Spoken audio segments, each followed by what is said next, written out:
Hi everyone. Welcome to Turkish Spotlight Secrets.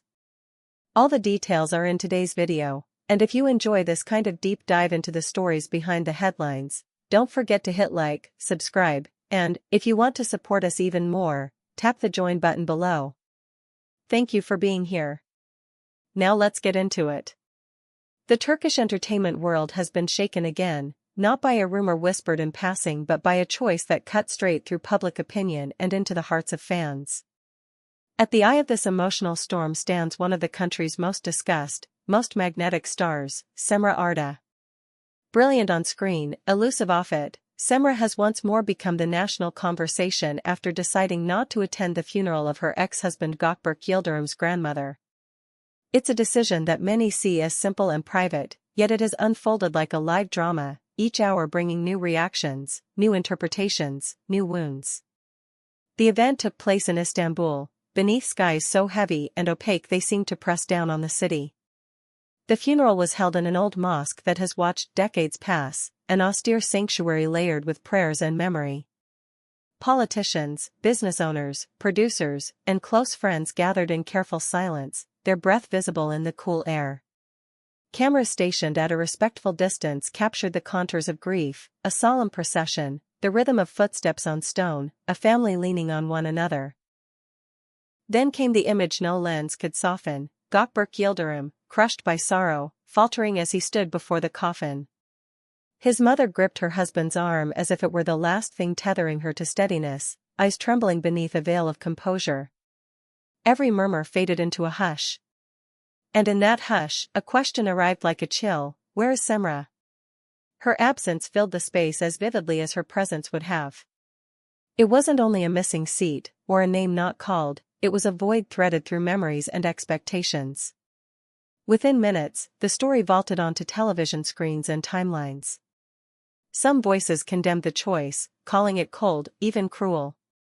Others insisted it was healthy, a boundary drawn after a painful separation. On one side, the chorus of duty, on the other, the anthem of self-preservation. Hours later, without a caption, without a single word, Cemre posted a stark image to her official account, a black background with a solitary red carnation emoji. No explanation. No note. A symbol, spare, precise, and loud in its restraint. That was all.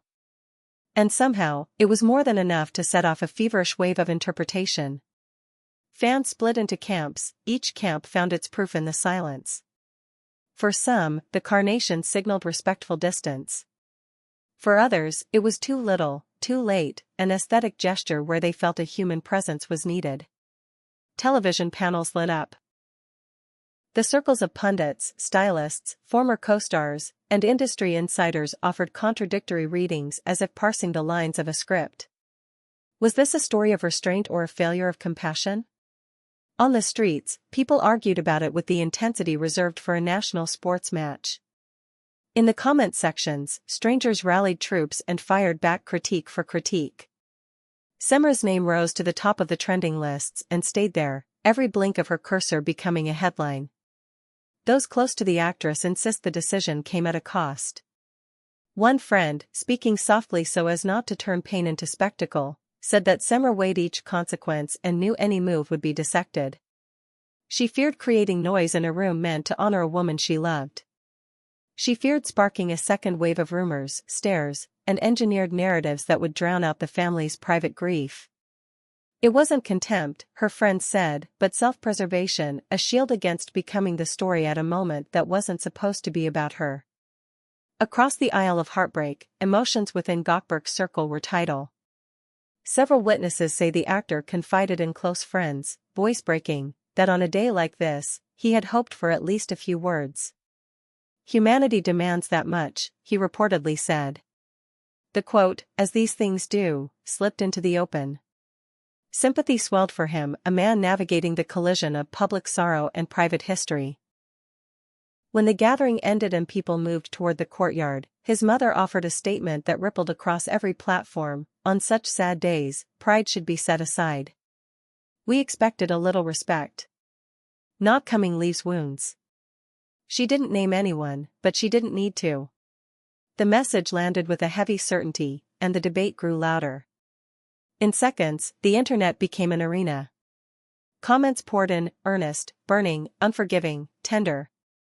She's no longer part of the family, why must she appear? Humanity doesn't vanish because a marriage ends. She did well to protect herself. If she truly cared, she would have come. Each sentence was a spark thrown into a room full of tinder. The story expanded, accumulating meaning as more people attached their own pasts to it, their own griefs, their own rules about what love still owes when love is over. The question swelled far beyond Istanbul. The grandmother, who passed at 92 in Italy, had lived a long life with the sort of warmth that attracted affection even outside the family. Italian outlets picked up the story with bold type and moody photos. They revisited summers when Cemre visited with Gökberk, describing the seaside afternoons and the old house with its peeling turquoise shutters. They wrote about how quickly affection can turn into expectation, how startling it was to see an absence where once there had been summer laughter. It felt, they said, like a plot twist borrowed from the Turkish dramas European audiences watch with rapture.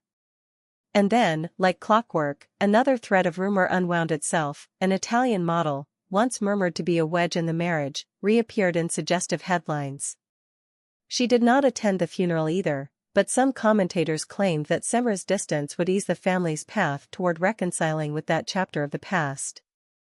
With this absence, Cemre has cleared the way, one columnist declared, eager to stir a narrative that had been quiet for months. Instantly, the air thickened with speculation, as if a story about grief needed a second story, this time about jealousy. Through it all, those nearest to Cemre insist she agonized over the choice. She adored the grandmother, they say, and the two of them had shared dinners that ran late into the night, secret recipes exchanged like treasures, and long conversations about love's rigors. But she also knew that her arrival would be a camera magnet, and in that flash, a goodbye could become a photo op. To her, that felt like stealing the light from the person everyone had come to honor. She chose quiet. She chose distance. She chose a black screen and a single flower. Is that enough? The public remains fractured along the fault line of expectation. Should celebrities accept the moral script the crowd writes for them, or do they owe themselves the same humane boundaries we ask of our friends? Is a public figure ever truly allowed to carry grief without witnesses? Where, exactly, does compassion end and the right to emotional shelter begin? No one seems to agree, and perhaps that is the lesson. Some equations don't solve themselves cleanly in front of millions. Meanwhile, the couple's history is being told again, often without mercy. Archival clips resurface, a smile shared on a red carpet, a playful whisper caught by a microphone, a quick look that once launched 1,000 edits set to aching songs. Viewers rewind their favorite moments and remake them as proofs, as if the past could indict the present. But memories don't testify, they only glow or fade. Back at the mosque, the walls will keep their secrets. The attendants will remember the fragile strength of a son, the tremor in a mother's voice, the cadence of the prayer. Outside, the day resumed its ordinary rhythm, the calls of vendors, the rumble of buses, the thrum of the city's pulse, even as the people who were there carried something altered inside them. Grief is heavy, but it is also oddly precise. It knows what it wants. It does not care for headlines. Inside the industry, the debates grow more elaborate.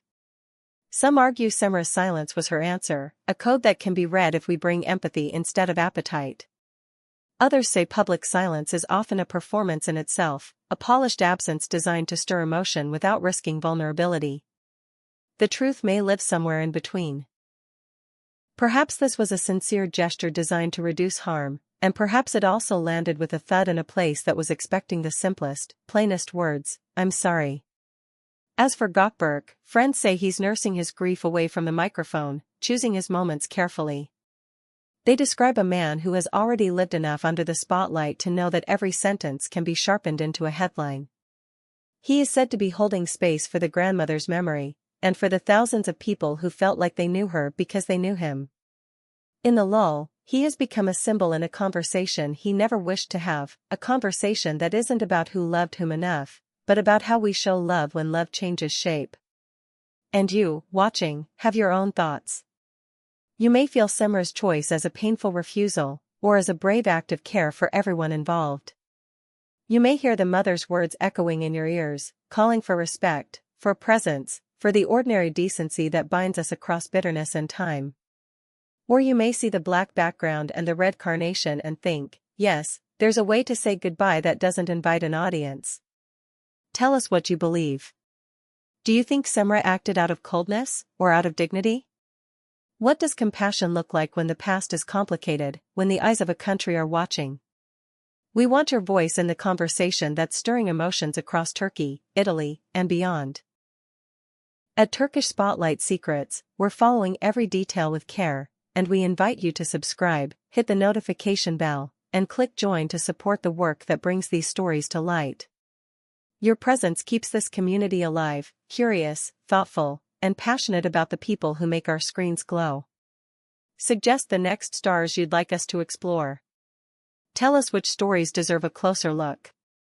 Because behind every headline is a human heartbeat, and behind every decision is a map of private rooms we're rarely allowed to see.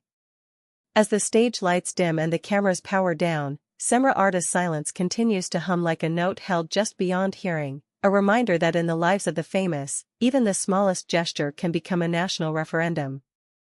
Perhaps time will sort the symbols from the substance.